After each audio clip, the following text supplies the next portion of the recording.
Einen wundervollen guten Tag und herzlich willkommen zu dieser neuen Reaction von meiner Seite. Und zwar reagieren wir heute auf ein Video von Seo.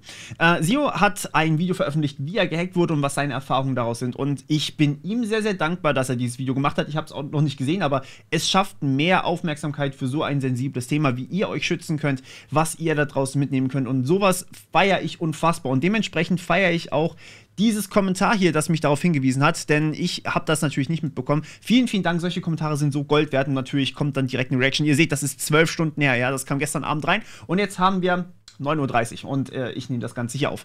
Genau, also vielen Dank, solche Kommentare sind so toll und ja, natürlich gucken wir uns das jetzt gemeinsam an. Ich habe zwar keine Ahnung, um was es geht, aber ich versuche euch so ein bisschen die Hintergründe mitzugeben, die da vielleicht drin angesprochen werden. Das heißt, was ihr machen könnt, um euch zu schützen, was man beachten sollte und ja, warum sowas eigentlich passiert und wie man dann damit umgeht. Genau, los geht's. So, ihr kennt die Zauberhand, die das Headset aufsetzt. Wir schalten direkt um und los geht's. Was zum Geier? Wenn der YouTube rankommt, an was denn dann noch? Hier, haha, Iran versus USA, Russian Hacker. Und Leute, liken, kommentieren, abonnieren und checkt meinen Partner Just Legends aus. Hallo? Natürlich übrigens von meiner Seite auch nochmal gesagt, unten in der Beschreibung ist das Originalvideo verlinkt. Das heißt, schaut da auf jeden Fall kurz vorbei zumindest und lasst ihm auf jeden Fall ein Like und einen Kommentar da. Das hilft ihm natürlich mega. Das Video heißt Ich kann nicht mehr Real Talk, was nicht unbedingt dafür spricht, dass er gehackt wurde, aber ja, genau. Hallo, willkommen zu einem Spezialvideo. Heute erzähle ich meine Erfahrungen, wie es ist, gehackt zu werden. Also, und generell das Video soll für euch sein, um so ein bisschen auch vorsichtiger zu werden, was ihr im Internet macht, weil es geht ja gar nicht um mich. Ich glaube nicht, dass ich angegriffen worden bin, weil ich YouTuber bin oder irgendwas, weil man sich bei mir irgendwas erhofft. Das war einfach nur, ich war halt einfach da, ich war halt unvorsichtig, es kann jedem passieren und es gibt Trolls im Internet, da ist scheißegal, ob du alt, jung, männlich, weiblich, reich, arm bist, die sind einfach so, hey cool, ich kann. Und weil ich kann, mache ich auch. Das ist so typisches Menschding. So, ich könnte ja, also mache ich einfach mal auch. So. Und was auch übrigens ganz, ganz wichtig ist, es gibt, also ich meine, grundsätzlich ist da häufig auch ein finanzielles Interesse dahinter. Das heißt, Leute bekommen Geld davon, indem sie euch zum Beispiel erpressen, indem sie eure Daten verschlüsseln und euch dann eine Ransomware, so heißt das Ding, geben. Und euch dann erpressen quasi, hey, du kriegst deine Daten wieder, beziehungsweise den Schlüssel zum Entschlüsseln deiner Daten kriegst du wieder, aber dafür musst du mir 500 € geben oder sowas. Manche Leute machen das einfach und das kann oder passiert auch sehr, sehr vielen Privatpersonen. Ich berichte in meinen IT-Trends, die übrigens am Freitag wieder rauskommen, also je nachdem, wann ihr dieses Video seht, sind sie schon draußen oder eventuell auch noch nicht. Und dementsprechend, wenn so eine Ransomware auf eurem System drauf ist, oder wie so eine Ransomware auf euer System draufkommt, das kann sich natürlich mega unterscheiden. Das meiste kommt eigentlich durch Phishing. Das heißt, ihr kriegt irgendeine E-Mail und da steht halt drin, hey, klickt mich, ich bin irgendein unschuldiges Word-Dokument und ihr klickt da drauf und dann habt ihr eine Ransomware. Juhu. Sowas kann passieren und hier reicht es eigentlich schon aus, wenn ihr ein bisschen besser geschützt seid als alle anderen. Das ist halt, es hört sich gemein an, es ist aber leider so. Wenn ihr unattraktiv seid für Hacker, dann seid ihr gut geschützt, ja. Wenn es sich für die nicht mehr lohnt, wenn für die der Zeitaufwand mehr als 500 € ist, dann suchen die sich ein anderes Ziel. So, die ballern das halt raus und wenn jemand draufklickt, dann ist es halt, ne, dann ist derjenige infiziert, man kann ihn erpressen. Wenn da aber nichts bei rumkommt, dann ist es selten, dass da wirklich jemand komplett in die Tiefe geht. So ein Auftragshack gibt es auch. Ich habe jetzt gerade mit einem Geschäftspartner über einen gesprochen, der genau an so einem Auftragshack gerade leidet. Das ist eine ganz andere Geschichte, kann ich gerne auch mal ein Video drüber machen, wenn es jemand wirklich auf euch abgesehen hat. Das ist was ganz anderes, aber grundsätzlich ist es halt einfach so in die breite Masse reingestreut. Ein paar wird es schon treffen, die bezahlen dann und so hat man sein Geld verdient. Also finanziell ist durchaus auch ein Interesse da. Wäre ja komisch, meine Fähigkeiten unberührt zu lassen. Und wenn ich sehe, dass jemand einfach wie so ein offenes Buch ist, dann gehe ich da rein und zerwühle seinen ganzen Rechner. So. Genau. Und das ist mir passiert. Also ich habe jetzt wirklich, oh Gott, ich fange ganz von vorne an. Ich habe vor kurzem eine neue Kamera bekommen und durch die neue Cam habe ich mir auch eben auch neue Software angeschaut. So, eben für Color Corrections, ich habe LUTs runtergeladen zum Beispiel, weiß nicht was das ist, ja vollkommen egal. Ich habe einfach geguckt, so wie kann ich das Bild meiner neuen Cam noch verbessern. Habe ich auch gemacht übrigens. Ohne LUT sieht meine Cam komplett unsaturiert aus. Also ihr seht dieses Blau dann da hinten als so graublau. Und dazu sind LUTs quasi da. Das mache ich ja auch. Wie kann ich mich zurechtfinden, wie kann ich mich weiterentwickeln und so weiter. Da habe ich natürlich auch viele YouTube-Videos geguckt und da man mittlerweile ja nicht mehr die Like-Dislikes-Funktion sehen kann, kann ich mich nicht in vornherein darauf verlassen, ob das gute Tutorials oder schlechte Tutorials sind. Keine Ahnung, sehe ich nicht, weil die Aufrufe sprechen ja oft nicht für sich. Meine 5000 Aufrufe sind ja auch nicht wenig auf ein Tutorial manchmal und die Kommentare werden ja sowieso moderiert. Also da reinzugucken bringt ja auch nichts. Leute, die verarschen wollen, sind ja nicht dumm. Ich weiß nicht mehr, was für einen Scam ich runtergeladen habe, aber ich weiß noch, dass ich irgendwas installieren wollte und es ging nicht. Ich habe drauf gedrückt und es ist nichts passiert. Ich war so, dann halt nicht, gelöscht und nächstes Video probiert. Und das war der Fehler, weil ich glaube, währenddessen hat sich im Hintergrund irgendwas installiert. Also das Programm war so, dass man nicht sehen konnte, dass da was passiert. So cool war das programmiert. Und also grundsätzlich ist das ein häufiges Ding, also ich meine, es gibt mehrere Möglichkeiten, auf euren Rechner irgendwas zu bringen. Ja? Wenn man eine Ransomware auf den Rechner bekommen möchte, dann muss man irgendwie im Normalfall, wenn man nicht irgendwie eine krasse Zero-Day-Schwachstelle hat, und das haben so Standardangriffe einfach nicht, die sind nicht speziell auf euch, die können nicht die NASA hacken oder die NSA hacken oder sowas. Das ist einfach, man versucht irgendwie den Menschen dazu zu bringen, sich irgendwas zu installieren. Und natürlich kann man das auch über so ein Tutorial machen, wo man irgendwie sowas platziert. Das beste Beispiel ist ein fallen gelassener USB-Stick, von denen werden übrigens immer noch über 50%, also es gab eine Studie, da haben sie 300 USB-Sticks auf einem Campus von der Uni platziert und tatsächlich haben, ich glaube, 94% der USB-Sticks wurden mitgenommen und irgendwas mit 46, 48% der Leute haben das Ding eingesteckt und auf die Datei geklickt, die da drin ist. Und das ist halt schon vielleicht nicht machen. Und natürlich kann man auch sowas dann haben, dass man sich einfach eine Datei runterlädt und die dann halt ausführt.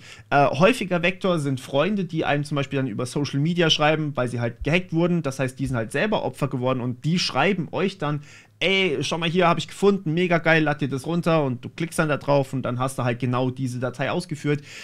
YouTube-Tutorials sind natürlich eine Sache. Generell, jede Datei im Internet kann potenziell bösartig sein und man weiß halt leider nicht welche. Deswegen, ja, schwierig sowas zu unterscheiden. Ich meine, da muss sich ja auch irgendwie drauf verlassen können.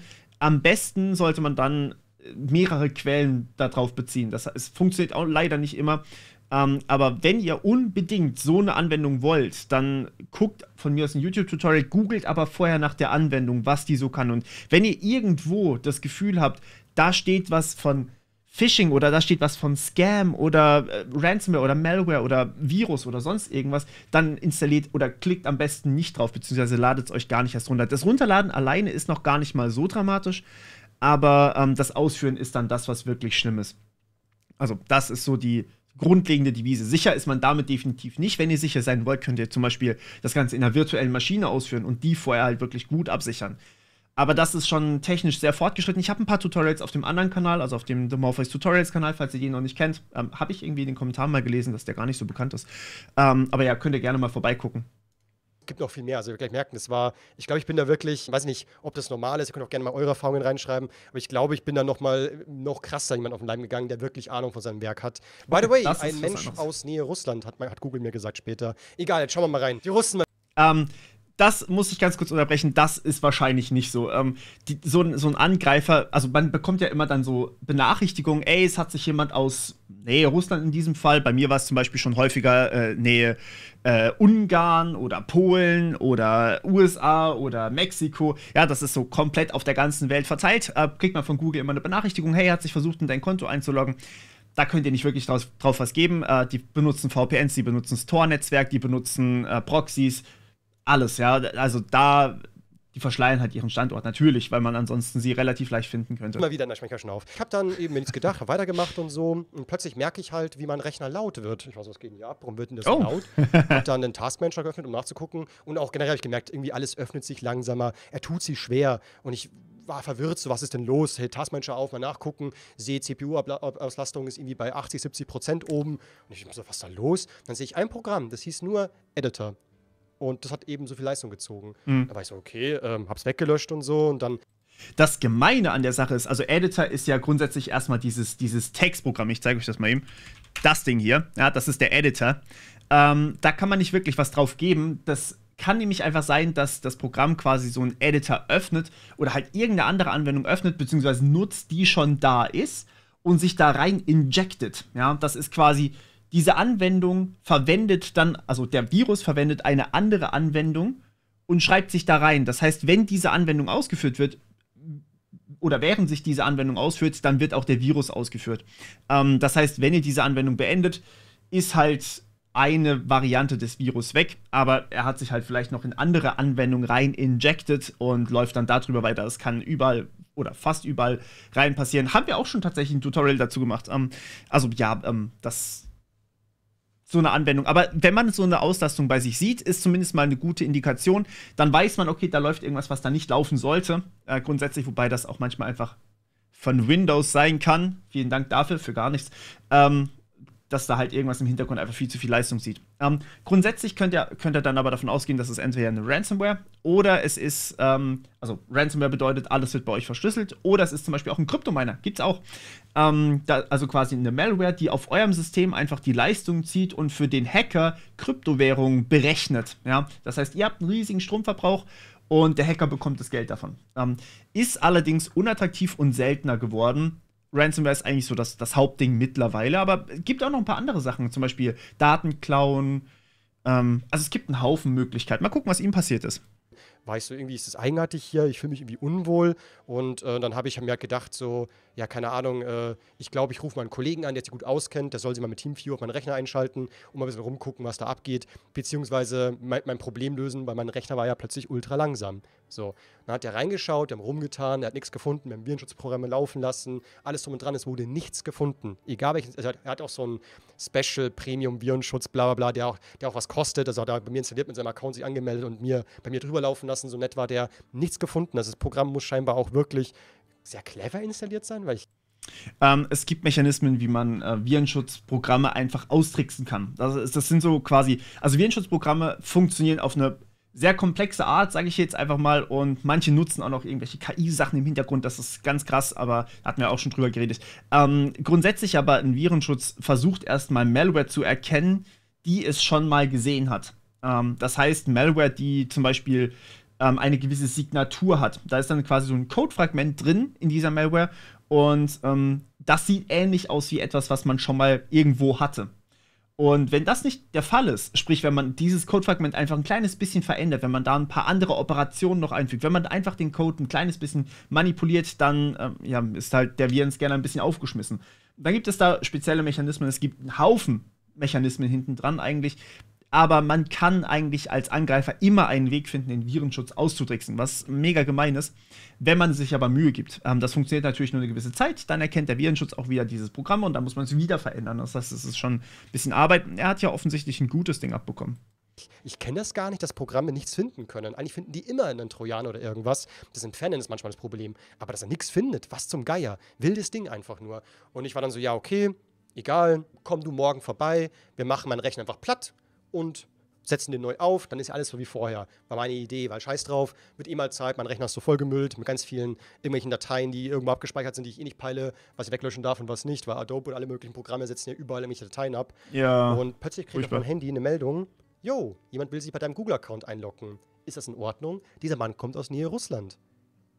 Ich habe auf Nein gedrückt und war nur so, was zum Geier? Wenn der YouTube rankommt, an was denn dann noch? Und dann habe ich gleich mal mein YouTube-Passwort geändert, PayPal-Passwort geändert, habe noch irgendwie so ein bisschen rumgetan, war so, okay, jetzt ist das Wichtigste einfach geschützt so, alles gut. Aber ich habe es oft gehört von Leuten, die sagen so, ich bin fix und fertig oder ich bin kurz vorm Weinen oder ich bin jetzt irgendwie total verstört oder so weiter und waren mal so, ach komm, jetzt scheiß mal nicht rum. Aber das kann man sich erst dann vorstellen, was man wirklich erlebt. Also dieses Gefühl zu wissen, da will gerade jemand was.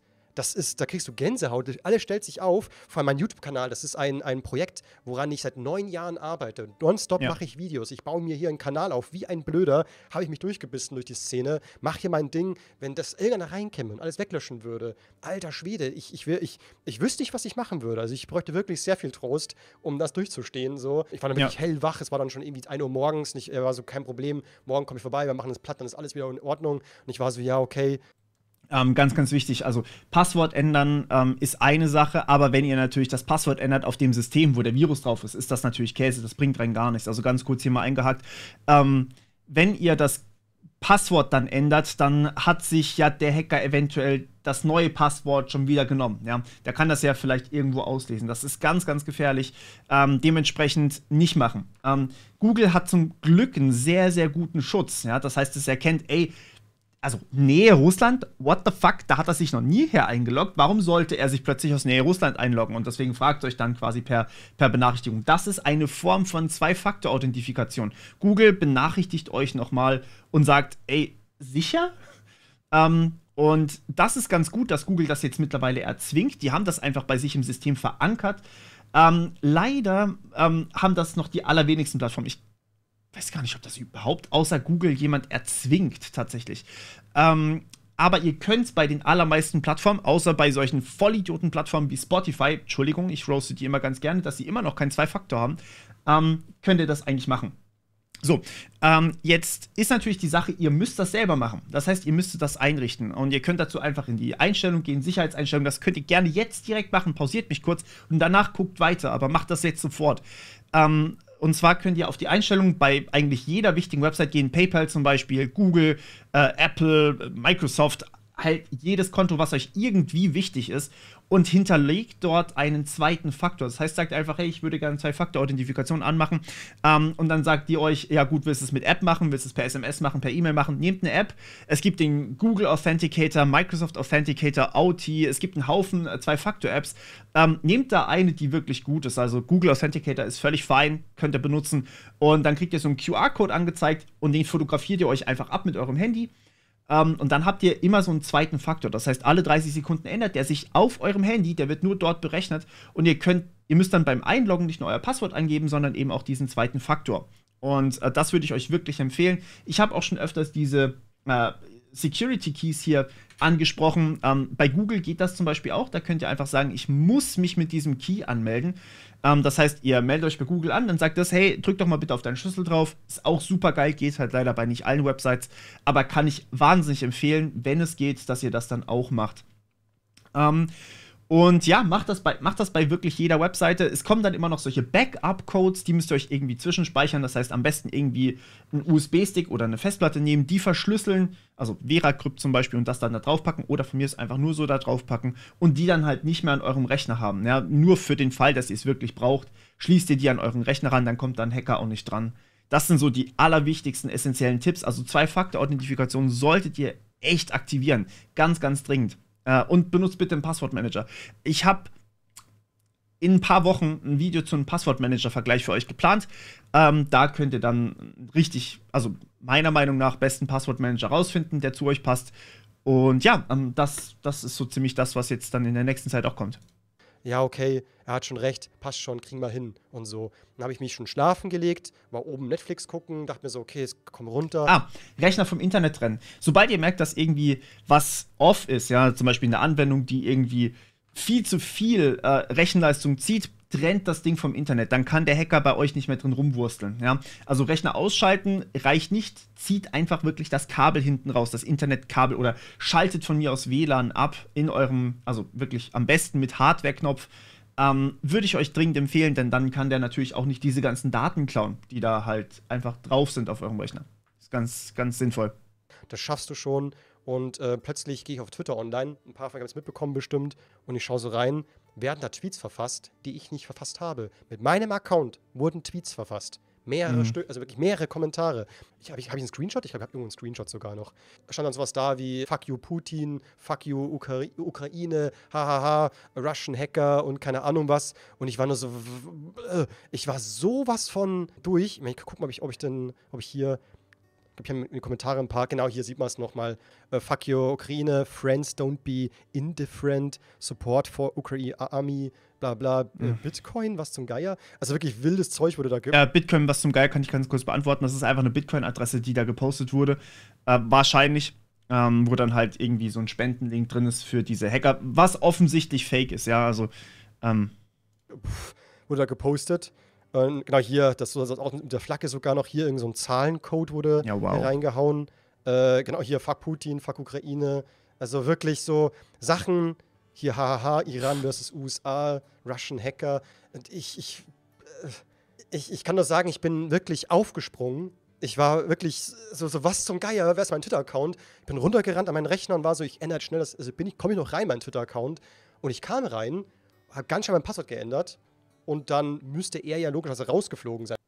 Das ist halt krass, dass er überhaupt noch reingekommen ist, weil so ein Angriff macht normalerweise, oder so ein Angreifer macht normalerweise genau das. Als allererstes, bevor er irgendwas postet, bevor ihr sowas mitbekommt, macht er Folgendes, nämlich, er geht her und ändert eure E-Mail-Adresse, dass ihr das nicht mehr ändern könnt. Weil normalerweise kann man dann einfach auf Passwort zurücksetzen klicken und dann kriegt man halt auf seine E-Mail-Adresse wieder ein Zurücksetzen vom Passwort.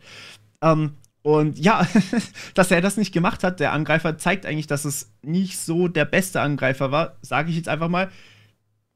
Kann auch sein, dass es einfach vergessen hat oder nicht wollte, weiß man ja nicht. Dann aus der Sitzung, dann habe ich alle Tweets gelöscht und war so, ich glaube, ich bin jetzt in Sicherheit. Wo ich mich dann frage, also wenn der Typ clever wäre, dann würde er, bevor er was tweetet, ja schnell das Passwort ändern. Am besten sogar die Handynummer rausschmeißen, dass genau, man nichts E-Mail-Adresse, vielleicht kann man die auch ändern bei Twitter, ja, ich weiß es nicht. Warum hat er das nicht getan? Meine Überlegung ist, entweder er war dumm und halt so unvorsichtig, oder es war Absicht. Er will keinen wirklichen Schaden anrichten, sondern will einfach nur ärgern. Zeigen so, hey, pass mal auf, du bist ein Trottel, du schützt deine Accounts nicht, du lässt da irgendwas runter, installierst irgendwas, ohne zu wissen, was es ist. Ich will nur zeigen, was für ein Idiot du bist. So, einfach so ein erhabenes Gefühl und wieder das typische Ding, das menschliche Ding. Ich kann es, deswegen mache ich es. Aber das wäre tatsächlich sehr unwahrscheinlich. Ansonsten hätte er ja nichts getweetet. Ansonsten hätte er wahrscheinlich ihm, also ein White Hat, ja, also quasi ein nicht bösartiger, sondern gutartiger Angreifer, hätte dann erst ihm quasi eine Nachricht geschrieben, hätte gesagt, hey, hör mal zu, also ihm zum Beispiel eine E-Mail geschrieben, hey, ich hab dein Twitter, ich kann es dir zeigen, hier, Screenshot oder sowas. Oder er tweetet einfach irgendwas, was man halt jetzt nicht erwarten würde. Irgendwie ein Foto von ihm oder sowas. Was halt keinen Schaden anrichtet, wo aber ihm zeigt, ey, schau mal, ich habe Zugriff auf deinen Twitter-Account. Das könnte ein nicht bösartiger Hacker dann machen. Hat er aber nicht gemacht. Also, der hat irgendwas getrollt, offensichtlich, weil sonst hätte er nicht irgendwas mit Fuck Putin und Fuck Ukraine geschrieben. Ja, das wäre halt sonst, glaube ich, nicht passiert. Das sind wie Leute, wie Diktatoren teilweise auch mal verrückte Dinge tun. Sie sind halt so, ich will mal gucken, wo sind meine Grenzen. Ich kann es, also muss ich es doch tun. Scheiß auf Ethik, scheiß auf Moral, scheiß auf Menschlichkeit. So, ich kann es, also mache ich es. Also ein typischer Troll, ja genau. Ja, ich war dann einfach so, okay, jetzt ist alles wieder im Griff und mein Puls war wieder oben. Also ich kann es so schwer erklären. Also es würde irgendwer dich steuern, so fühlt sich das an. Also wirklich, man denkt sich, das bin ja nicht ich. Das ist der sogenannte Panikmodus und genau den wollen Angreifer bei euch triggern häufig. Ihr kennt den vielleicht, wenn ihr eine Phishing-Mail bekommt, die wirklich, wirklich gut ist. Ich habe da ein ganz tolles Beispiel. Mittlerweile kriege ich sie regelmäßig, mittlerweile finde ich sie total langweilig, ja. Aber früher, als ich noch nicht lange in diesem ganzen Selbstständigkeitsding war, habe ich auf meine E-Mail-Adresse regelmäßig, oder was heißt regelmäßig, aber ich habe irgendwann mal eine E-Mail bekommen, hey, ganz dringend, du musst dein Business in der EU registrieren, ansonsten kriegst du eine Strafzahlung oder sowas. Und ich so, shit, ich habe keine Ahnung von sowas Rechtlichem, ja, das ist halt die größte Herausforderung für mich, wenn man sich selbstständig macht, weil ich bin Informatiker, ich will mit sowas nicht mal was zu tun haben. Und ich so, oh, verdammt, okay, was mache ich jetzt? Und dann erstmal halt mir genau angeguckt, was ist das für eine E-Mail, was ist das wirklich echt und so. Das ist zum Glück bei mir Automatismus mittlerweile. Und dann natürlich hergegangen und Geschäftspartner gefragt, also Leute, mit denen ich irgendwann mal zu tun hatte oder andere Selbstständige aus der Familie oder Freundeskreis oder sonst irgendwas gefragt, so, hey, gibt es sowas? Muss ich das wirklich tun? Oder Anwalt gefragt, ich weiß gar nicht mehr, was genau ich gemacht habe. Ich glaube, ich habe einen Geschäftspartner gefragt und habe ihn gefragt, ey, muss ich das wirklich machen? Und er so, nee, das ist Scam, krieg ich jede Woche, so. Hä? Und ich so, okay, gut, dann lasse ich das mal außen vor. Aber die Domain sah nicht falsch aus, also zumindest auf den ersten Blick sah es halt nach was Offiziellem aus, weil die EU hat ja auch nicht irgendwie eine feste Domain für sowas, sondern halt, hey, kennt ihr jede Domain von jeder Behörde in Deutschland? Ich glaube nicht. Sondern das ist halt ein bisschen schwierig. Aber ja, das ist, also es gibt noch ein paar andere Beispiele, wo bei mir auch so dieser Panikmodus getriggert wurde und wo man dann in Automatismen reinfällt. Und bei den meisten Leuten sind diese Automatismen leider antrainiert, als sie wollen eigentlich nicht, dass das passiert, also verteidigen sie sich. Ja, und verteidigen bedeutet, sie klicken in dem Fall auf den Link und machen genau das, was der Angreifer möchte. Sprich, also man triggert irgendeinen anderen Panikmodus und die Leute vergessen, dass das halt potenziell eine bösartige E-Mail sein könnte. Das ist so der Hintergrund davon. Und genau das passiert natürlich auch, wenn man so einen Hacker tatsächlich auf dem eigenen System hat. Deswegen Panik zu vermeiden ist das Allerwichtigste in dem Fall dann. Und wenn man halt nicht weiß, was man tun sollte, sollte man sich auch dringend an einen Experten wenden, dann der einem hilft oder zumindest mal eine klare Führung gibt, irgendwie, was man machen kann. Und alle sagen so, CEO, was ist los? Ich kriege eine WhatsApp-Gruppe von Elite auch so eine Meldung so, du schreibst da irgendwas auf Twitter, CEO, geht's dir gut? Bist du besoffen? Und ich bin so, egal wie besoffen ich wäre, ich würde niemals fuck you Putin, fuck you ukrainisch twittern. So besoffen kann ich gar nicht sein. Ich könnte auf Ecstasy sein mit 30 Nadeln im Arm oder keine Ahnung, irgendwas. Ich würde nie was tun, so. Sowas würde ich nicht machen, Leute. Das bin nicht ich gewesen. Also nochmal ganz zur Sicherheit, falls einer nicht mitbekommen hat oder so. Gestern wollte ich arbeiten, by the way. Ich wollte ja eigentlich produktiv sein, aber ich konnte nichts tun. Ich war keine Sekunde produktiv, weil ich nur am Gucken, am Machen war. Ich bin selbstständig, ich lebe von dem Scheiß. Ich verdiene, also ich versuche momentan meine Kohle reinzukriegen, meine Hypothek zu bezahlen und einfach einen ganzen Tag ausgefallen. Ich konnte nicht arbeiten, weil mein Rechner musste ja neu aufgespielt werden. Also nee, an dem Tag noch nicht. An dem Tag war ja nur Panik. Ich konnte das Video noch schneiden, traurige Ende von Line TV habe ich geschnitten, habe es sogar noch rausgerendert. Also das vergisst man auch öfters mal. Man muss ja auch irgendwie seinen Lebensunterhalt finanzieren. Wenn man dann ein paar Tage, also bei ihm war es jetzt nur ein Tag, hat er gerade gesagt, bei manchen Unternehmen oder bei manchen Selbstständigen sind es dann halt 5 Tage, wo die ausfallen oder wo dann halt wirklich Hardware kaputt geht, wo erst die Hardware geliefert werden muss und dann kann man erst weitermachen. Und das sind Kosten. Also das sind erstmal keine direkten Kosten, aber man fällt aus, sprich man kann kein Geld reinbringen und das heißt, man kann seine Rechnung nicht bezahlen und dann hat man echt ein Problem.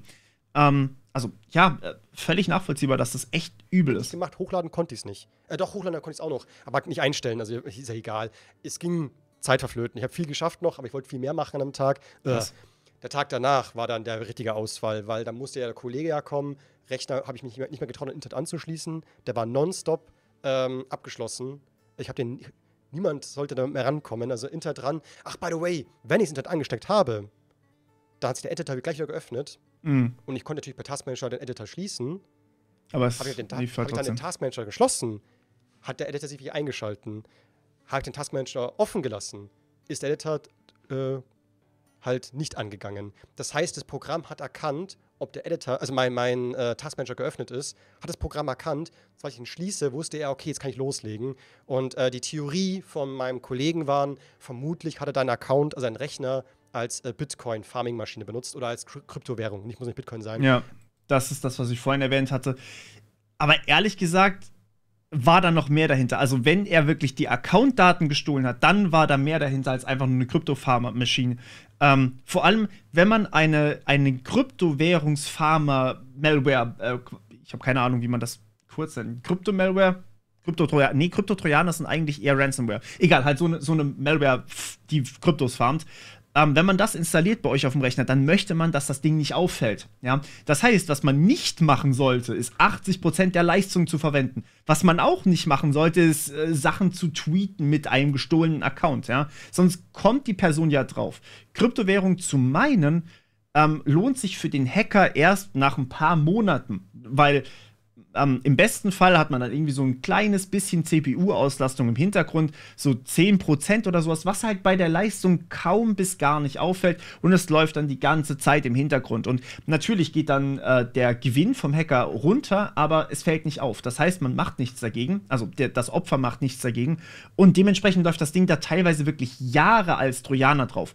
Und wenn es da halt ein paar Jahre gelaufen ist, dann irgendwann kommt also da ist meistens noch eine Backdoor dabei, sprich der Hacker kann euer System fernsteuern und in der Zeit kann dann der Hacker irgendwie all diese Daten ziehen und irgendwann später, wenn er mal keinen Bock mehr auf euch hat oder irgendwelche coolen Informationen gefunden hat, das könnte halt bei ihm der Fall gewesen sein, weil er halt YouTuber ist, beziehungsweise Streamer ist, könnte halt sein, dass der gleich gesagt hat, ey, mega geiler Account, den benutze ich gleich so. Das kann natürlich sein. Aber normalerweise irgendwann später, wenn halt was richtig Wertvolles gefunden ist, dann machen sie Ransomware bei euch drauf, verschlüsseln all die Daten, erpressen euch und machen halt alles, was man irgendwie machen kann mit dem Account. Das heißt, bei einem Farmer-Trojaner möchte man eigentlich möglichst lange unerkannt sein, weil dann erst generiert man ja Umsatz. Als Krypto-Farming-Maschine benutzt. Aber warum fährt der so hoch? Der hat vermutlich meine Ressourcen benutzt, um halt Codes auszurechnen, um halt Krypto zu farmen. Wenn ich weiß, was das ist, keine Ahnung. Ich weiß es auch nicht genau. Kryptofarmen ist was sehr kompliziertes. Eigentlich nicht unbedingt, aber eigentlich ist es total einfach. Kann ich ganz kurz in ein paar Worten zusammenfassen. Also zum Beispiel bei Bitcoin, ich nehme das jetzt einfach mal als Beispiel.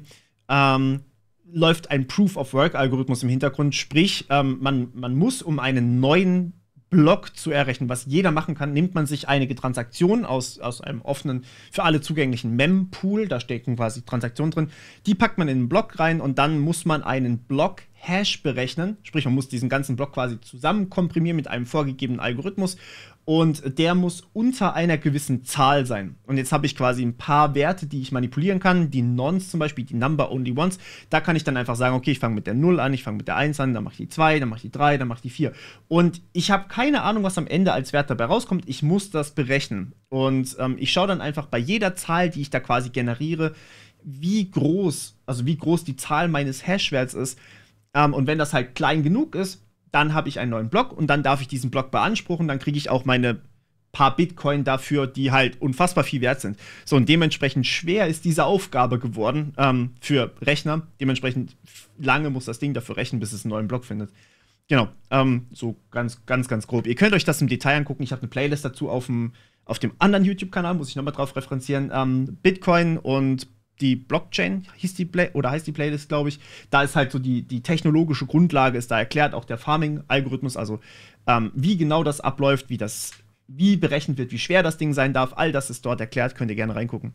Das ist allerdings dann doch ein bisschen was ist schon irgendwie was Spezielles, was sehr Irrationales, echte Ressourcen zu verbrauchen für eine virtuelle Währung, die nur einen theoretischen Wert hat, manchmal mehr, manchmal weniger und wo der Kurs auch krass fällt und steigt. Also das ist alles so irre eigentlich, nur wurscht, aber das war schon echt wild und eben, dass halt eben er scheinbar auch Daten ausgelesen hat. Also er hat beides gemacht, Krypto gefarmt und Daten ausgelesen, Ja. um halt Zugänge sich zu schaffen.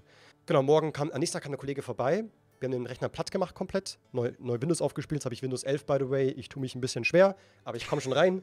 Ich hasse neue Sachen, ich bin so ein, ach, das ist schrecklich. Wir haben alle Programme runtergeladen, ich habe auch keinen Windows 11. alles neu gemacht, haben neue Passwörter festgelegt, alles easy peasy, alles gut. Und ich war so, okay, jetzt passt ja scheinbar alles wieder und habe mich dann so beruhigt, wieder richtig so. Ich hatte dann den Stream ausfallen müssen, ich hätte gestern gestreamt normalerweise, habe ich ausfallen lassen müssen, weil wir haben nur daran gearbeitet, den Rechner wieder gut zu bekommen und auch Programme runterladen, Accounts wieder zu verbinden, alles drum und dran. Es ist so viel, was man neu machen muss und alles einstellen muss und das braucht Zeit. Das heißt, der gestrige Tag, ich habe, glaube ich, kaum was gearbeitet. Ich habe nur das Video freigeschalten, das traurige Ende von Lion TV, also Thumbnail reingetan und alles drum und dran. Thumbnail habe ich offline gebaut, by the way, und damit per Handy habe ich es eingestellt und dann freigeschaltetes Video.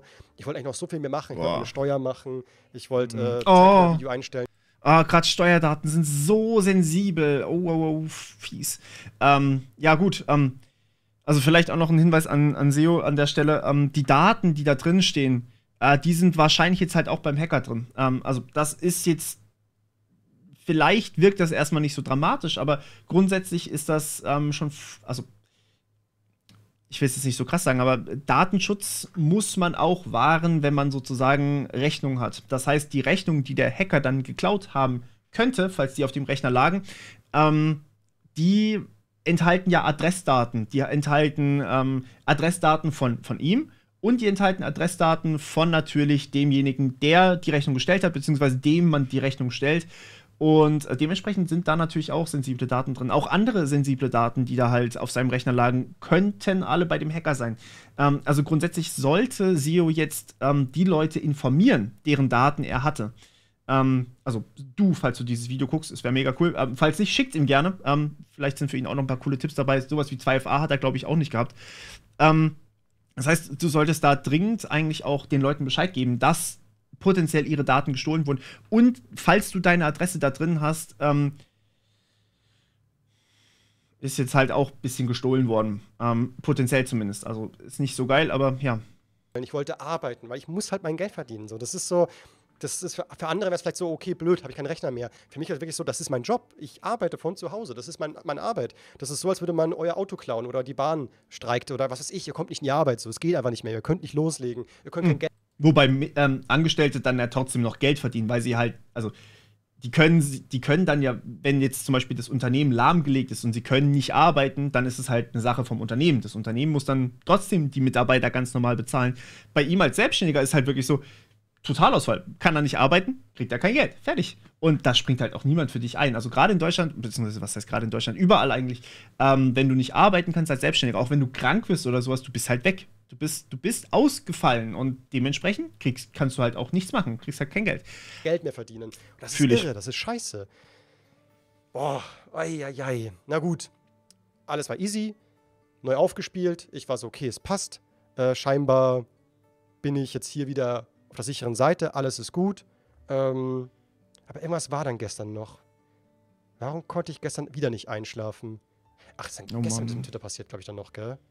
Das finde ich auch echt cool, dass er das anspricht hier gerade, dass man durch diesen ganzen Stress von einem Hack auch wirklich psychisch Probleme bekommen kann oder krank werden kann. Also ich meine, bei jedem äußert sich Stress anders. Ja, er konnte jetzt nicht einschlafen.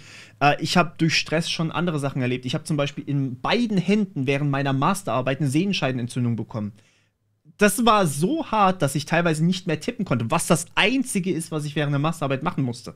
Ja, also da leidet man dann teilweise auch noch Jahre später. Ich habe das heute noch manchmal, dass wenn ich mich nicht regelmäßig erdehne, dass dann die Sehenscheidenentzündung wieder zurückkommt. Und Stress funktioniert eben bei jedem anders. Manchmal hat man einfach krasse Schlafprobleme und das äußert sich dann natürlich auch bei der Arbeit. Manchmal hat man Panikattacken oder sonst irgendwas und ich fühle das komplett. Dementsprechend, man sollte sowas echt nicht unterschätzen. Danke, dass du es auch angesprochen hast nochmal. Egal. Ich weiß nur noch, heute bin ich aufgestanden mit dem Gefühl, alles ist geklärt. Alles ist geklärt, so, Google kann da nicht rein, der PC ist neu aufgesetzt, also Programm ist weg, alles gut, ich habe die Sache überstanden, habe ich gedacht. So. Dann plötzlich sehe ich bekomme eine E-Mail, so Dankeschön für den Einkauf bei Amazon, für Xbox-Punkte, 50 €, so, vielen Dank. Und ich war nur so, ich habe nichts gekauft, was zum Geier. Spring bei Amazon rein, guck nach, tatsächlich, er hat eine Bestellung gemacht über meinen Amazon-Account. Und auch hier ist wieder so, er könnte mich ja todesficken, indem er einfach ganz viel kauft. Also klar, er kann es nicht zu sich selbst schicken, wäre natürlich bescheuert, aber vielleicht irgendwo hin zu einem Postfach oder einfach mir schicken, einfach zu trollen und so weiter. Er könnte ja auch, kann auch Lieferando und dann irgendwie da, wenn er dazu Zugang hat, dann vielleicht sogar zu meinem PayPal. Und wenn er zu meinem PayPal Zugang hat, dann kann er mein Konto ja leer räumen. So, was ist...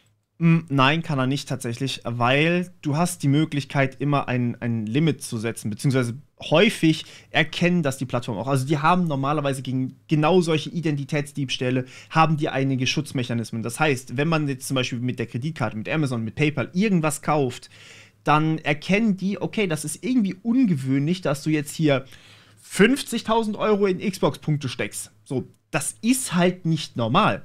Und dementsprechend setzen die dann auch erstmal einen Riegel vor. Habt ihr vielleicht auch schon mal erlebt, wenn ihr bei Amazon irgendwas Größeres gekauft habt, dann hat es erstmal gesagt, hey, bitte verifiziert deine Bankinformationen nochmal. Das heißt, ihr konntet nicht diese Bankinformationen benutzen, die ihr schon gespeichert habt. Und dann ist der Hacker erstmal gefickt. So, dann kann der gar nichts mehr kaufen, weil dann ist erstmal das ganze Konto gelockt, bis man die neuen Informationen eingegeben hat. Ist für uns natürlich kein Problem, weil wir unser Bankkonto dann wissen.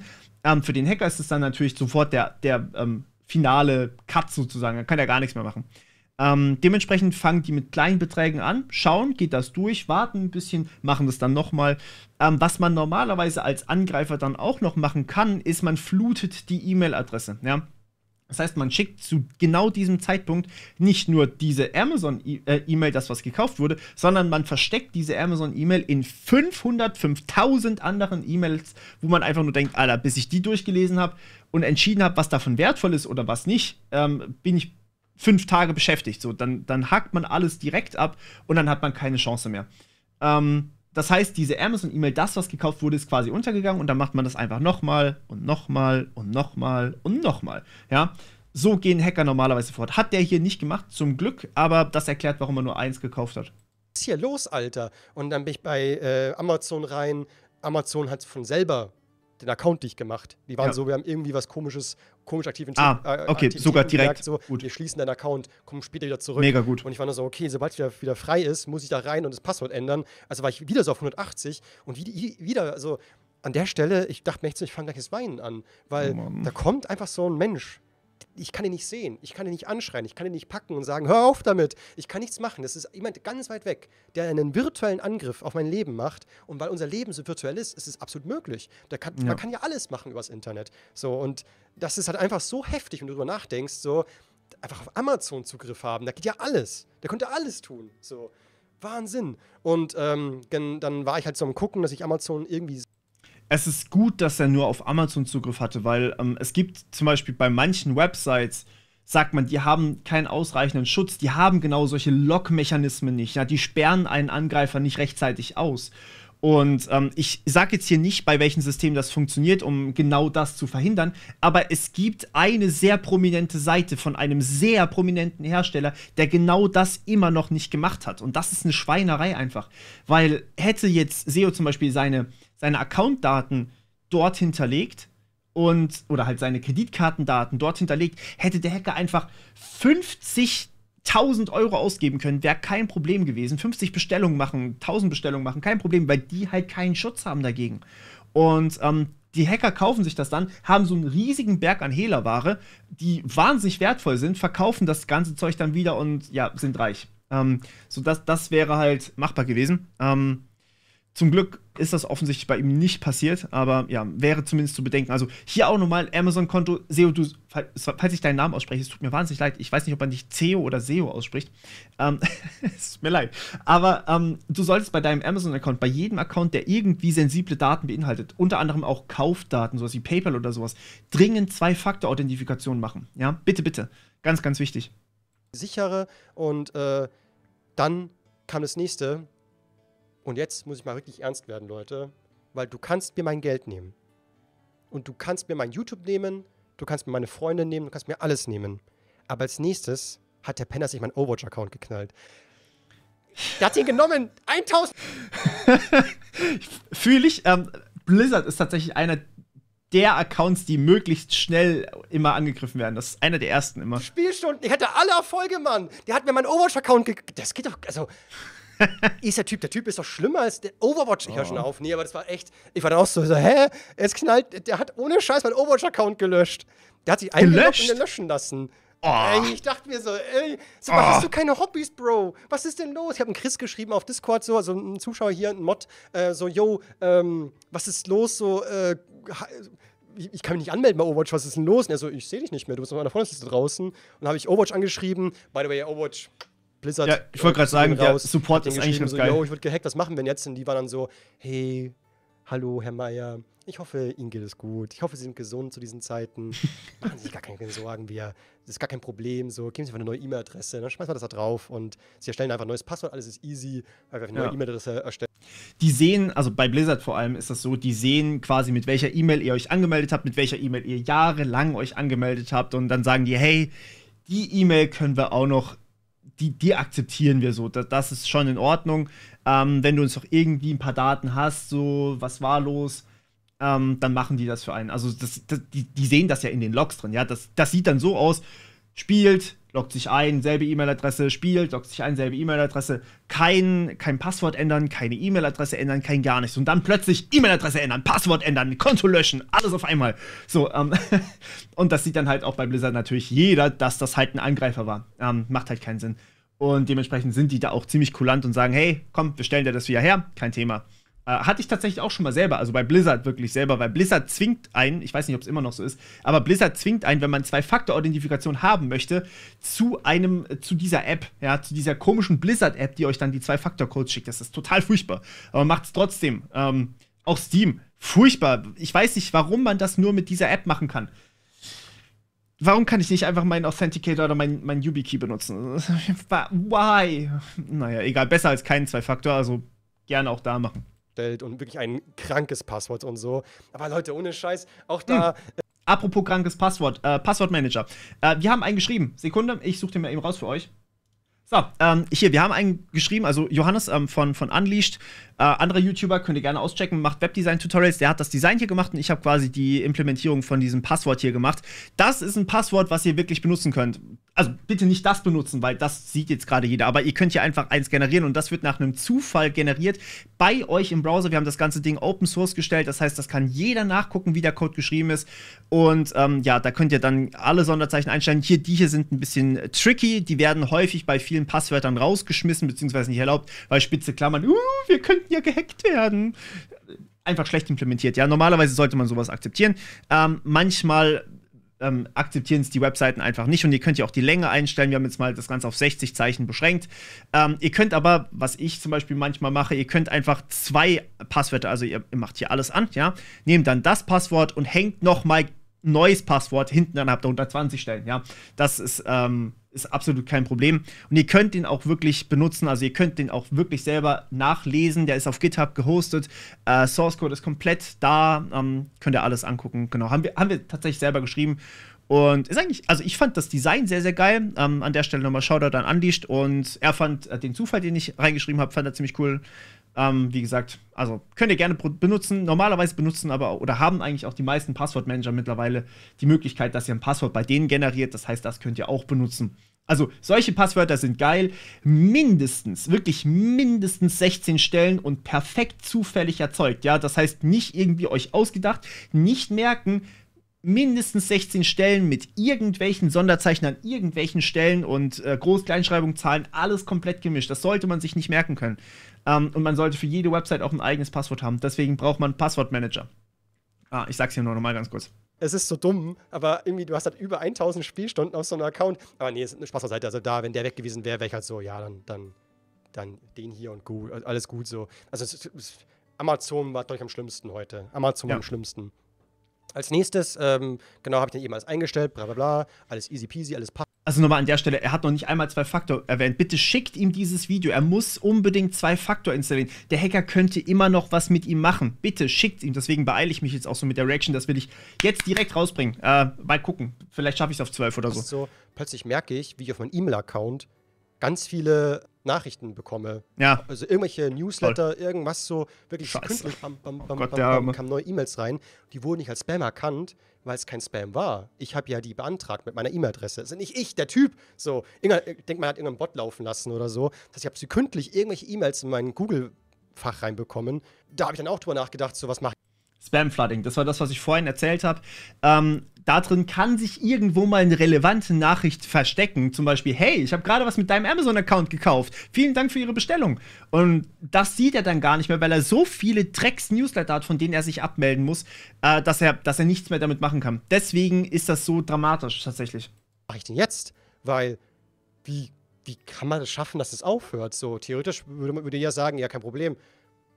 Macht halt neue E-Mail-Adresse, scheiß drauf. Aber es ist ja alles mit Google Mail verbunden, alles. Mein Handy, hier, also irgendwo, wo ich mich anmelde, alles ist ja mit dem. Ich muss jetzt mal alles ummelden. Ja. Und ich weiß gar nicht, kann ich YouTube von der E-Mail-Adresse trennen? Weil YouTube ist ja meine E-Mail-Adresse. Irgendwie, das Google ist ja Google. So.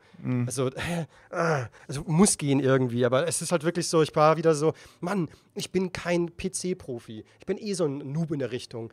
Hey, Seo, melde dich gerne bei mir. Ich helfe dir wirklich. Also schreib mir einfach, was du brauchst und wir reden. Wir können, keine Ahnung, wir können einfach mal einen Call machen oder sowas und dann versuche ich dir da zu sagen, was du noch machen kannst. Aber das Allerwichtigste wäre erstmal wirklich, dass du Zwei-Faktor und einen Passwortmanager hast, damit er wenigstens in deine Accounts nicht mehr reinkommt. Weil im Zweifelsfall könnte er sogar auf Gmail zugreifen und dann hast du wirklich ein Problem. Mich kann man mit so einem Scheiß richtig fertig machen. Klar, wir haben alles markiert, alles mit Spam gemacht und so. Ja. Und ich habe es dann irgendwann in den Griff bekommen. Es kam nichts mehr rein, weil alles gleich mit Spam gelandet ist. Aber es ist auch so random. Da schreibt jemand im Chat. Ja. Zwei-Faktor. Was ist das denn für ein Trottel? Wie kann man nur so viel Frust auf Langeweile haben? Das war gerade nicht das, was ich zeigen wollte. Das hier. Hattest du nirgends Zwei-Faktor-Authentifizierung? Das ist genau das, was er dringend braucht. Vielleicht sogar MFA. MFA wäre noch, also MFA ist quasi das mit diesen Keys hier. Das würde ich zumindest bei Google würde ich das machen. Gerade weil sein Account eben so sensibel ist. Weil dann muss der Hacker wirklich sein Passwort wissen und bei ihm einbrechen und diesen Stick klauen. Und in meinem Fall muss er sogar noch mir meinen Finger abschneiden, weil da vorne muss ich meinen Finger drauflegen, damit ich mich einloggen kann. Also das ist halt das ist schon ziemlich gut gesichert.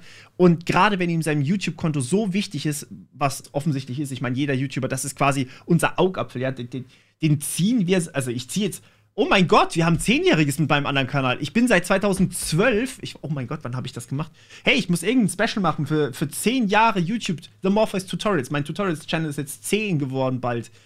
Wird bald 10, falsches Tempos. Ja, krass.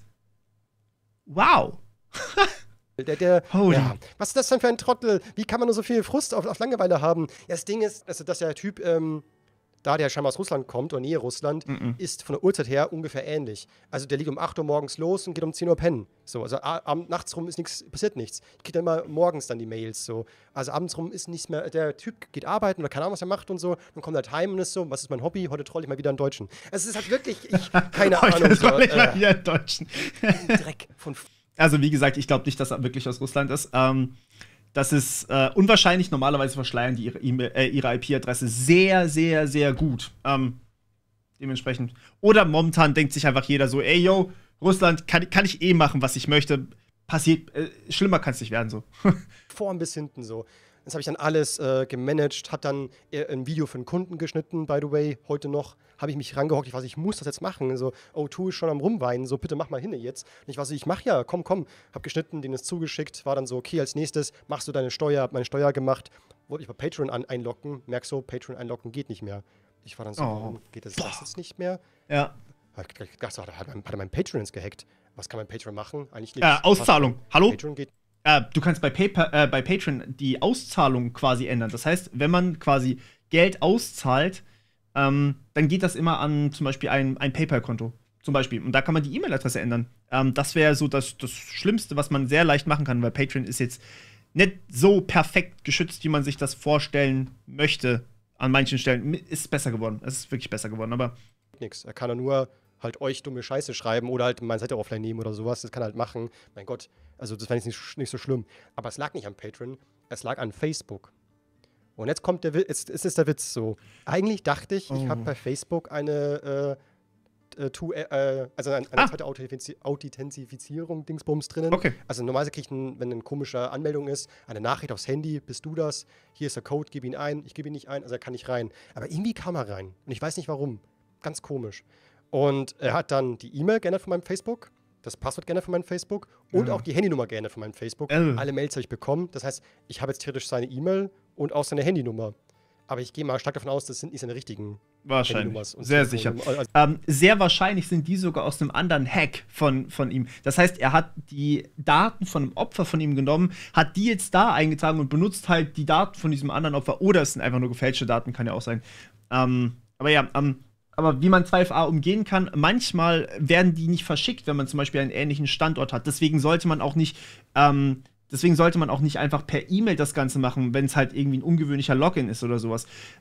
Tatsächlich, also gerade also wenn man wirklich jetzt hergeht, man hat einen Proxy, man weiß ungefähr, wo er her ist, das kann man ja vielleicht rausfinden, seinen Standort, und dann kann man sich dort einen Proxy hinsetzen, dann schickt Facebook oder Google oder sowas, schicken dann solche E-Mails nicht mehr unbedingt, weil sie denken, naja, der Standort ist ja ähnlich, hat einfach eine andere IP-Adresse, mal wieder Provider-Sachen geändert oder sowas.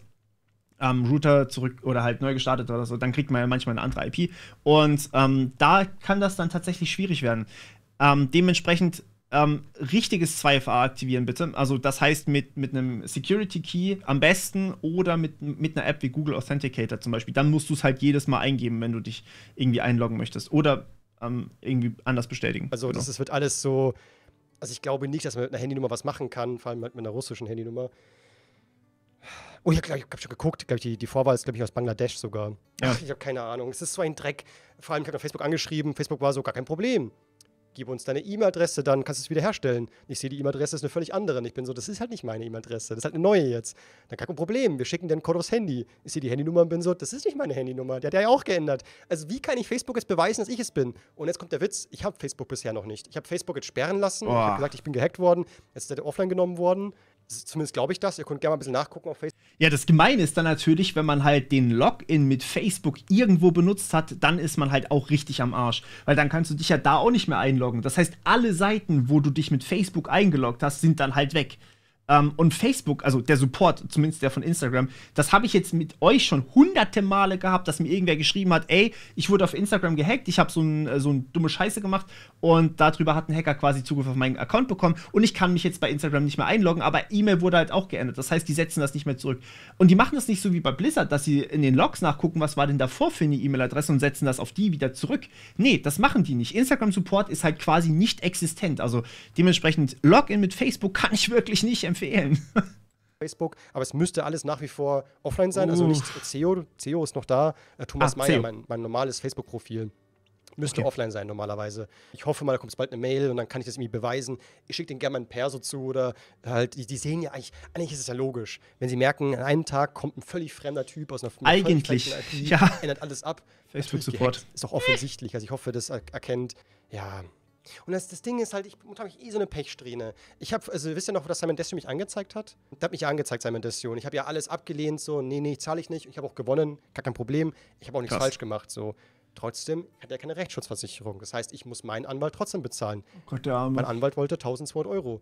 Jetzt habe ich mehr zahlen müssen. Also ich bin im Nachhinein so, ich bereue meine Entscheidung nicht. Lieber zahle ich 200 Euro mehr, als Simon Desue hätte von mir verlangen wollen, weil der wollte ja 1.000 Euro von mir haben. Bevor er das Geld bekommt, kriegt lieber einen Anwalt. Okay, sehe ich voll ein. Aber das ist halt scheiße so, dass einfach so ein Simon Desue angeschissen kommt, beziehungsweise sein Anwaltsteam da und einfach mir schadet. So, die haben nichts davon, ich habe nur Schaden davon. Ja, danke schön. Also es ist alles so ein Dreck zur Zeit. Was ist denn los mit der Welt? So, ich habe keine 1.200 Euro für so einen Dreck.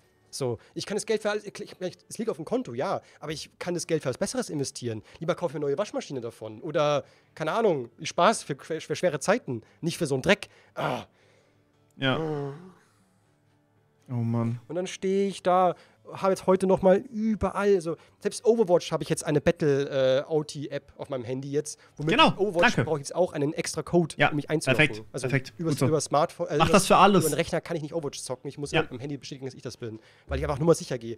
Genauso ist es auf Instagram jetzt, genauso ist es auf Facebook jetzt noch nicht, mache ich dann gleich, wenn ich das wieder bekomme. Gut. Bei YouTube ist es so, da ist noch per Smartphone, das finde ich okay. Bei Twitter habe ich es eingestellt jetzt, überall ist reingehauen jetzt, nur wegen dem Penner. Was zum Geier, was soll das? Nicht nur wegen dem Penner, das sollte jeder machen. Also grundsätzlich, bitte macht das alle bei euch, ja, macht das immer. Das ist super wichtig, also für jeden, der hier zuguckt. Ihr solltet 2FA echt überall aktiviert haben. Ich habe hier, Sekunde, ich habe hier Codes von 1, 2, okay, ich kann nicht zählen. Ich kann scrollen, so, ja, noch nicht am Ende. Jetzt bin ich am Ende. So, das sind halt ungefähr so geschätzt 50 bis 100 Codes, die ich hier habe. Für jeden Login, den ich habe ich quasi so einen 2FA-Code, den ich hier quasi verwenden kann. Und für die meisten Sachen benutze ich noch nicht mal 2FA, sondern halt so einen Key, wenn ich denn kann, wenn die Seite das kann. Also, ja. Das sollte jeder machen. Oh. Ich kann halt nicht mehr, weißt schon, ich bin eh schon so ich habe einfach keine Zeit für sowas. Ich bin, ja, das mit den Nachrichten wird genutzt, um wichtige E-Mails, wie zum Beispiel PayPal zu vertuschen. Genau, Wenn genau, PayPal das war das, was ich gemeint habe. Schreibt, ey, du wurdest gehackt, dann sieht man das nicht. Genau. Was? Das hatte ich auch mal, bei mir war es Gott sei Dank nur PayPal, da habe ich einfach angerufen, das war ganz easy. Gut, bei PayPal würde ich sogar gruseligsten finden. Bei Facebook bin ich so, behalt dir Facebook. So. Kannst du behalten, du Depp. Schenk ich dir. So, kein Mensch braucht Facebook, ganz easy. So, also die 20 Likes, die ich da bekomme oder was, keine Ahnung, das juckt mich doch nicht. Na schön, an TikTok oder irgendwie sowas abonnieren, sehr lieb. Aber ja, ich hau jetzt überall, deswegen mein Rat an euch, Leute, eventuell, falls ihr Bock habt, holt euch so ein Programm. Also in meinem Fall habe ich jetzt KeePass, heißt es. Da kannst du dir einfach Passwörter generieren lassen. Die sind KeePass ist nicht schlecht, hat aber einen fetten Nachteil. Und zwar ist es halt nicht Cloud-synchronisiert. Okay, das Bild ist unvorteilhaft, es tut mir sehr leid. KeePass ist halt fies, weil es ist ein mega geiler Passwortmanager, den hatte ich auch wirklich jahrelang. Das Ding ist bei KeePass, es ist halt nur auf einem Gerät. Das heißt, es synchronisiert nicht automatisch mit der Cloud. Man kann das einrichten, dass es das tut, dann muss man es aber selber machen. Ja? Das heißt, man bekommt da quasi so eine Datenbankdatei und die kann man dann auf allen Geräten irgendwie noch haben, aber grundsätzlich muss man sich selber um die Synchronisierung kümmern. Hat den Vorteil, dass man keinen Server im Hintergrund braucht, wenn man das denn von Hand hin und her kopiert. Ja, aber zu meinem Passwortmanager-Vergleich, da kommt ja bald noch ein Video in. Ich kann jetzt nachgucken für euch, warte kurz. Am 13. Mai hatte ich das mir aufgeschrieben. Ich hoffe, dass es dann auch wirklich am 13. Mai kommt. Bei mir kommen halt manchmal solche super krass wichtigen Themen, die einfach jetzt sein müssen. Aber vielleicht schaffe ich es sogar schon vorher. Also mal gucken. Ultra kompliziert. Und dann kannst du die einfach als Anmeldename und als Passwort reinspeichern.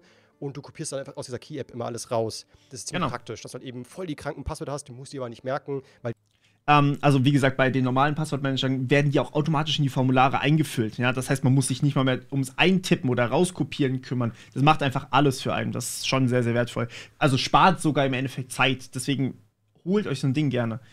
Vielleicht sollte ich versuchen, das Video schon nächste Woche irgendwie zu machen. I try, okay? I try. Passwortmanager nächste Woche. Nehme ich mal mit. Weil diese App merkt sich das für dich. Und die kann nicht gehackt werden, weil die halt einfach lokal auf dem Rechner flackt. So, klar, wenn halt da ein Programm drüber läuft, ist es genau das Gleiche, aber das ist dann sowieso so. Das ist schön! Ein Minecraft-Gamer! 8808 fürs Abonnieren! Und ganz wichtig, wie nennt man das, Two-Auti oder diese zweite Authentifizierung, dass man irgendwie übers Handy, über eine App, nochmal ein Token, irgendwas, das alles nochmal geschützt ist extra. Das ist das Wichtigste. Nur du da rankommst. Weil natürlich hat man keinen Bock, sich überall ein neues Passwort zu überlegen. Hat man nicht. Aber halt mit so einer App kannst du halt einfach dann drauf scheißen. Du hast einfach die App, die ist der Schlüssel für alles und fertig. Ja. Und diese App bitte, CEO, sehr, sehr gut schützen, ja. Also wenn dein Passwortmanager, wenn irgendjemand deinen Passwortmanager quasi bekommt, also irgendwie Zugriff darauf bekommt, dann hast du ein richtig großes Problem, weil dann sind ja alle Logins quasi weg, außer die, für die du auch 2FA hast. Deswegen mach gerne 2FA, also Zwei-Faktor-Authentifikation bei allen an. Und den Passwortmanager, den solltest du zusätzlich noch absichern. Das heißt, im besten Fall, also ich habe meinen Passwortmanager zum Beispiel mit so einem Ding hier abgesichert, ja, Security Key, ich sag's nochmal, das heißt, man kommt quasi nur dran, wenn man mir den Finger abschneidet, das Ding klaut, mein Passwort hat und meine E-Mail-Adresse. Dann kann man an meinen Passwortmanager drankommen. Und bei den Passwortmanagern, die Cloud nutzen, die sind normalerweise auch verschlüsselt. Das heißt, man kann halt legit nicht auslesen, was für ein Passwort da dann am Ende drin ist. Selbst wenn man eine Ahnung haben könnte, in welche Richtung es geht, man kann halt einfach nicht. Es funktioniert nicht, außer man probiert es halt einfach aus. Und dann kann man den Passwortmanager auch quasi gleich sein lassen. Dann kann man es auch direkt auf der Website ausprobieren. Weil jedes Passwort im Endeffekt ein gültiges sein könnte. Also beim Entschlüsseln ist 1, 2, 3, 4, 5 genauso ein gültiges Passwort wie Hans-Peter zum Beispiel. So, man kann es halt einfach nicht wissen, wenn man nicht das Endergebnis hat, wie es sein soll. Die App wurde von der CIA entwickelt, ist das so? Naja, aber halt dieses, das so ein, ja, Dankeschön, und René, verschenken von einem Abo, sehr lieb. Ja, also das ist wirklich mein Tipp an euch, passt auf und vor allem ladet nichts runter. Ja, wenn irgendwas ist, bitte nur mal vorsichtig sein. Wenn ihr irgendeine komische Mail bekommt mit einem komischen Anhang, nicht draufklicken. Guckt, dass ihr euch nicht verarschen lasst. Es ist wirklich wild, die Menschen haben Langeweile, hocken zu Hause rum während Corona, programmieren sich da ein krankes Programm zusammen und dann geht's los. Ja. Boah.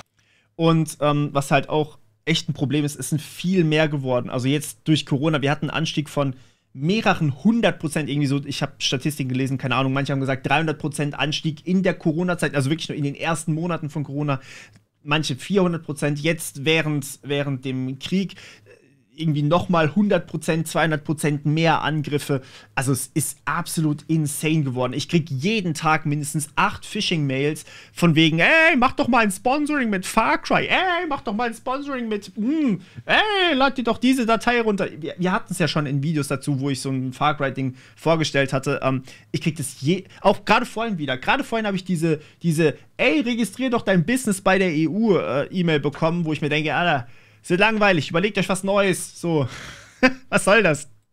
Also ich hoffe, dass es dann die nächsten Tage nicht noch mehr kommt. Ich hoffe, dass ich im nächsten Stream jetzt nicht noch mehr erzählen muss. Hoffentlich. Ich hoffe, dass ich Facebook es bald zurückbekomme. By the way, Overwatch hat sich dann recht schnell gemeldet. Wie gesagt, ich hätte dann wirklich alles neu machen können. Ich habe meinen Account wieder. Die Freundesliste ist leer. Also falls ihr mich als Freund haben wollt bei Overwatch, Dankeschön, Anipki. Falls ihr mich haben wollt bei Overwatch als Freund, einfach Anfrage schicken, die irgendwie schon hatten. Also ich zocke gerne mit euch. Ich mag das gerne. Ich habe auch alles, wurde einmal gehackt, aber der Hacker war komplett dumm. Ja, dann hast du Glück gehabt. Also ich glaube nicht, dass meiner dumm ist. Ich glaube, dass der sogar, also meine Theorie ist sogar, dass er sogar nochmal, dass er mehr könnte, aber halt auch ein Gewissen hat. So. Oder dass ich halt nicht strafbar machen möchte. So im Sinne von, hat er schon auch gerne was für 1.000 Euro bestellen. Aber ich habe ja, er hat sich schon strafbar gemacht, indem er einfach nur sich eingehackt hat bei dir. Ich glaube tatsächlich, dass es sogar 2 Hacker waren, weil normalerweise wird sowas, also normalerweise findet man selten eine Person, die sowas verbreitet und dann am Ende auch benutzt, ja.